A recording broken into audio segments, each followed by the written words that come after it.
Hey everybody, Brian Zane here, and the wrestling world is abuzz right now with news of the latest batch of releases by WWE. The news came down on Sunday morning, and it's noteworthy for a couple of reasons. One, now 4 guys are out of a job just before Christmas, which is awesome. And 2, it's kind of surprising over just how many got the axe at once. Spring cleaning used to be a pretty common, pretty much annual occurrence in the company, but for the last several years, releases have been fewer and farther between. Last time I remember this many people being cut at once was in 2016. I'm going to give you my thoughts on the names that were released this weekend, but I'm not going to try and speculate over where they go next, because wrestling is so damned busy right now, it's really impossible to predict. But before I go on though, last call for Mike Bennett or the Colognes. Last call for Mike Bennett or the Colognes. You will not be featured in this video otherwise.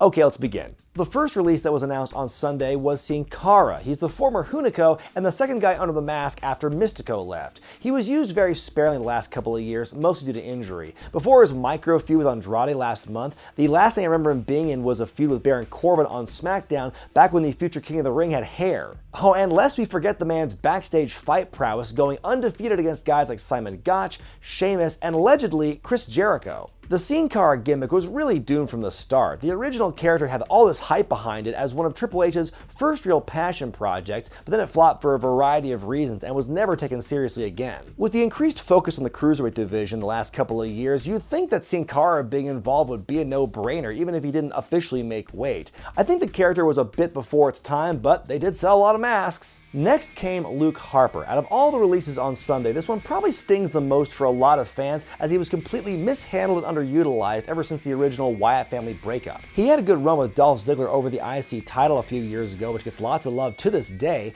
and in 2017 he was caught in the middle of a feud between Randy Orton and Bray Wyatt going into WrestleMania 33. They really made you think he was going to be in that title match as well, but for whatever reason, it was not meant to be. He tagged off and on with Eric Rowan over the years, winning the SmackDown Tag Team Championships once as the Bludgeon Brothers. He was slowed down a lot by injuries the last couple of years, both to himself and to Rowan, but was even on TV as recently as September before disappearing again. Harper being released right now is probably the best thing for him, but what makes this so frustrating is we all saw what he was able to do when he was a singles performer, but for whatever reason the company never wanted to pull the trigger on him.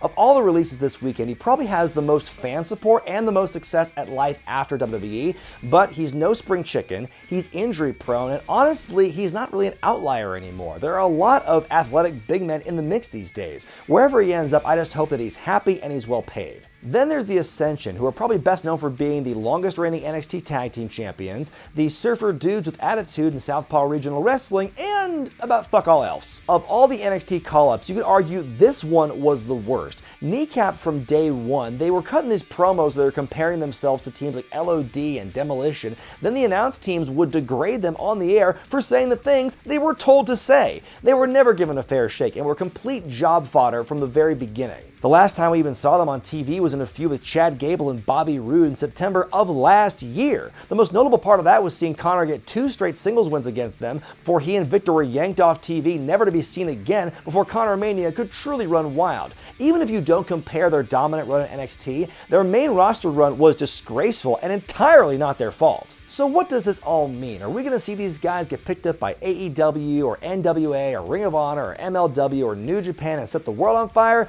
Frankly, I doubt it. A lot of these guys have lost their stock over the years to inactivity, injury, misuse, or some combination of the three. Wherever they do end up, I don't think they're going to move the needle necessarily, but I'm sure there's going to be a lot of increased interest in them over the next several months, and it's going to result in a lot of bookings for them. Ultimately, this batch of firings only reinforces what everyone already knows, that WWE's roster is way too bloated for a lot of guys to get a fair shake. It's sad to say, but these releases were a long time coming, and there are lots more still signed who are just taking up space. I get why the company is so gung-ho about wanting to hold on to all these wrestlers. They want to keep the wrestlers in their camp so other companies don't get them and, God forbid, make money with them. They have the right to do that as a company, but all it really does is stifle the men and women who could be doing so much more to perform and entertain in front of live crowds to make themselves more money as well as the companies they work for. Maybe I'm being too optimistic about it, but my hope is, as the wrestling world continues to grow and realign in the coming months, WWE will do the right thing by making some hard choices over who they want to keep, dump the rest, and let the free market decide. Just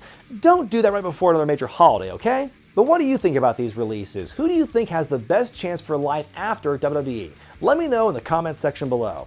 I'm Brian Zane, and I'll see you next time. On behalf of WWE Chairman Mr. McMahon, you're all fired! Enjoy your day jobs in Slam City! The finisher.